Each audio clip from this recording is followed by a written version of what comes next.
我是中医学博士，也是今天的讲者温俊凯。不知道大家有没有相同的感触？经历了疫情3年，我们都对健康变得更加关注了。网上出现了很多热门的养生话题，还有年轻人的养生流派，比如说云养生。关注了很多健康账号，收藏了很多运动方法，但是收藏以后就再也没有点开过了。还有朋克养生，主打功过相抵，比如说点奶茶，那要去冰少糖。吃完火锅来根雪糕消消火，如果这时候来姨妈了，那雪糕只吃红枣味的。可能成长就是活成让自己意想不到的样子。以前对老一辈的养生观念嗤之以鼻，现在保温杯里泡上了枸杞。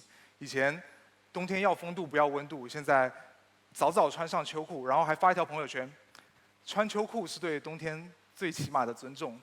仔细想想，90后已经30了，80后也已将迈入40的大关。有的时候手机上跳出来一个新闻：996加班，90后程序员猝死，不吃早饭的危害。最后一条你一定想不到，这些都好像在无形之中给我们编织了一个健康焦虑的巨网，让我们不禁想问：到底应该怎么办才能在繁忙与压力之中维护我们脆弱而又宝贵的健康呢？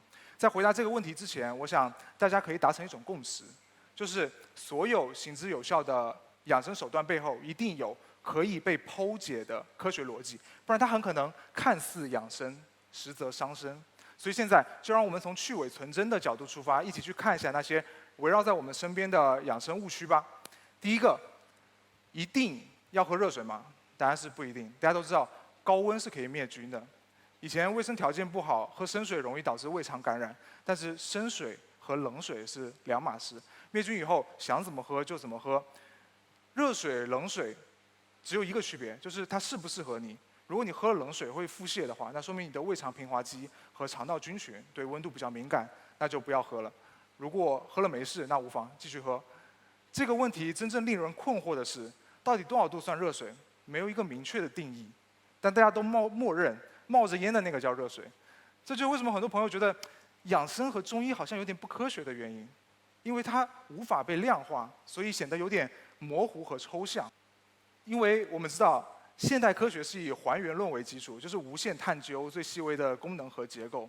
但是古代人是没有显微镜的，他发现不了生水里面有细菌，但他们观察到，吃热的肚子就没事。同样的，在寒冷的天气里，如果不着凉的话，那也不会闹肚子。所以他们就把这个现象归结为寒气作祟，然后用温热疗法去治疗寒气。这是基于这些最直观的认识，古人把人与自然发生的变化圆融地构建成了一种思维体系，就是中医。在养生中，我们会接触到很多中医的概念，但是对于中国人来说，其实这些都非常好理解。比如我们说，赵子龙医生是胆，朋友都知道，这在夸赵子龙非常有胆量。但是如果让外国人听到，就会很疑惑啊，为什么赵子龙医生是胆？这难道不是肿瘤吗？这就是语言环境的差别。我们现在虽然不用文言文，不用繁体字了，但是我们的语言体系还承载着这种古老的记忆。再比如说气，我们中国人用气来描述很多东西。我们叫年轻人叫什么？年轻气盛，血气方刚，这形容他非常有生命力。如果没生命力怎么说？没气了。情绪起来了叫生气，情绪低落了叫泄气，这是比较具象化的。当然还有模糊的，比如我们看，在中文里，救火实际上是灭火，等红灯实际上在等绿灯，要你管等于不要你管，原则上可以等于不可以。这种语言的灵活性增添了表达的魅力，但同时也可能造成养生信息的误解与歧义。这种指向性的不确定，还造成另一个问题，就是强调疗效，但是忽略剂量。比如一档电视节目上来一个老中医，然后他说他要做出一个违背祖先的决定，然后就拿出了他要卖的那个产品，说这个可以强身健体、疏肝活络一堆的作用，但是唯独不讲疗效和剂量之间的关系，这就是问题所在。我们讲缺钙，缺多少应该补多少，应该是按缺多少来定的，对吧？但是抛开剂量谈疗效，就是在耍流氓。同时我们也知道，边际效用是递减的，补得越多不是好处越多。所以我们不能盲目的进补，但是商家不讲这些，他就是暗示你增加摄入，最后身体好没好不知道，但他钱包是真的鼓起来了。我们刚才讲的热敷、泡脚，包括最近很流行的晒背，都属于热疗，但是每种作用程度不一样，疗效也不一样。比如说晒背，面积很大，但是温度不一定够；泡脚温度够，但是作用部位又不那么精确。所以有的时候我们需要根据自己的情况选择自己合适的方法，不能人云亦云。寒性体质的晒一晒是可以，但是如果你没有手脚怕凉、怕冷之类的症状，晒伤了反而有害无益。同样的，拍八虚、捶胆经，更有甚者，老爷爷老奶奶去撞树，这些都像是什么呢？筋膜枪，目的就是放松筋膜和肌肉，促进气血的流通。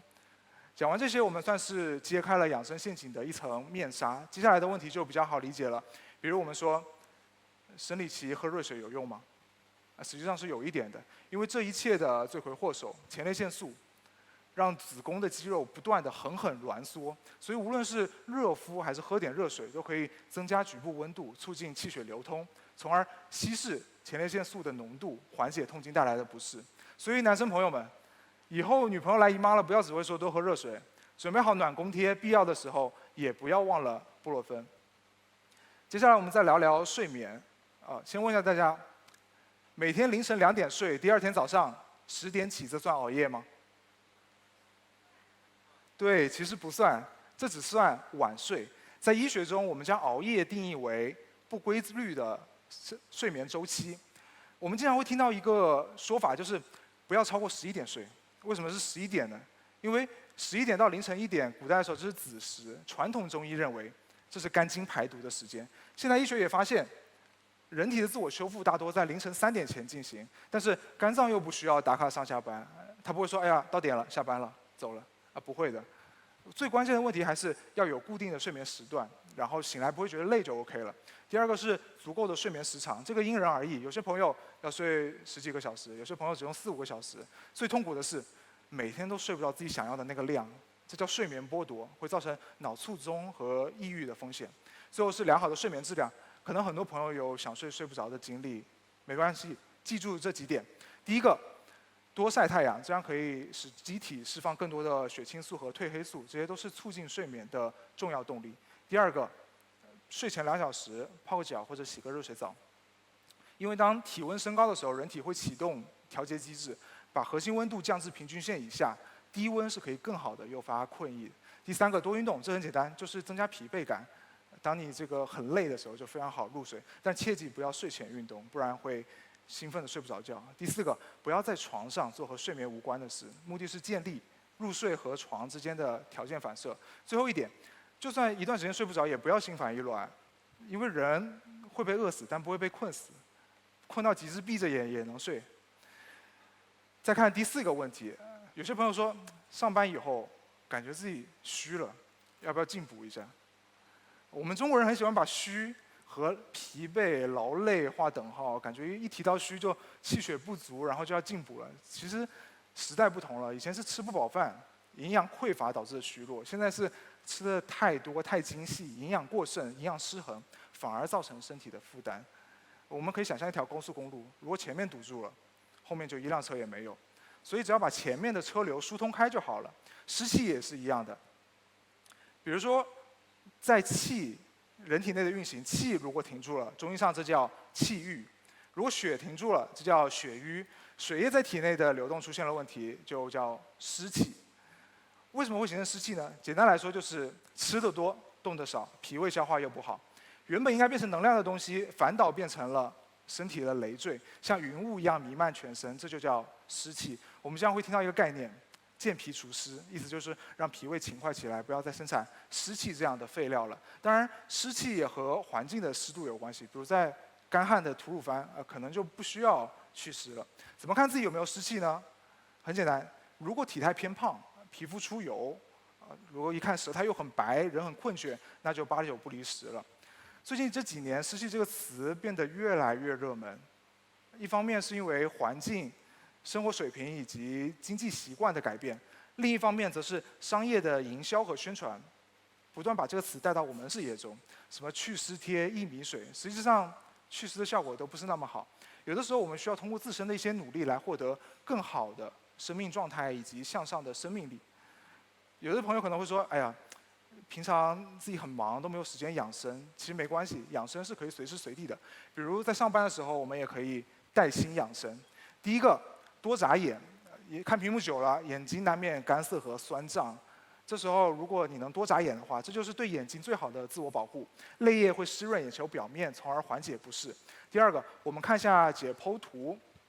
我们平时老是打电脑、用手机，这就造成胸肌和上斜方肌的紧张，同时深层的颈屈肌和下斜方肌又被过度拉长了，这就造成圆肩和颈前伸。同样的，我们还久坐不动，有些人看着年纪轻轻，实际上屁股已经死了，这叫臀肌失忆症。同样薄弱的还有大腿后侧的腘绳肌，所以我们要拉伸紧张的肌肉，锻炼无力的肌肉。我们看第一个，多推双下巴。我看很多朋友已经开始挤双下巴了，不是挤双下巴，是保持核心收紧，上身不要前倾，推双下巴，感受颈椎的拉伸感。第二个，多伸懒腰，这是拉伸斜方肌，收腹强化核心。后踢腿提臀，锻炼腘绳肌和臀肌，最后垫脚，促进下肢的血流循环。还有就是我们很多朋友喜欢在办公室泡点菊花茶和枸杞，所以最后我们就聊一下这些药食两用的中药到底应该怎么喝。其实中药中国人一定不会觉得陌生，比如说喉咙嘶哑了，我们喝胖大海、罗汉果；如果上火了，我们喝菊花茶、金银花；心情不好喝点花茶、玫瑰花、茉莉花。刚才讲了那么多湿气祛湿怎么喝？很简单，茯苓、山药、芡实、莲子，再加上陈皮和五指毛桃，就可以达到健脾祛湿的效果。讲了这么多，我们不难发现，养生和中医实际上是强相关的。我们总说西医治标，中医治本，但其实中西医不必对立起来看，因为只要是医学，目的就是治病救人，所以可以说是殊途同归。随着时代的发展，我们现在也在用科学技术去剖解中药的背后奥秘，比如说屠呦呦和青蒿素。但是中医的底色还是中国人的价值观和古代哲学，西方人讲求更多的是 therapy and healthcare， 就是治疗和健康关怀。这种直接而高效的方式，无疑在现代医学领域取得了巨大的成就。但是中国人的传统智慧中，世界是一个复杂而多面的生态系统，它拒绝简单的黑白分明，更不赞同非此即彼的少数状态。所以在健康和疾病之间存在一个广阔而微妙的中间状态，这就是预防和治疗的中间点。所以中国人深信，进行这个养生之前，我们可以通过一些方式调理生活和身体的一些机能。这也是防范于未然的理念，是中医智慧的精髓所在。它不仅关注身体层面的健康，更强调心灵与自然的和谐共生，去追求一种身心合一、天人合一的至高境界。所以我们所认为的养生的真谛，应该不只是生命长度的简单延伸，更应该是如何以最佳状态去拥抱并享受生活的每一个瞬间。这就意味着，我们应该在尊重身体自然规律的基础上，学会倾听内心的声音，同时应该懂得如何以最佳的方式去调节自己的生活。这也可能是养生的最后意义。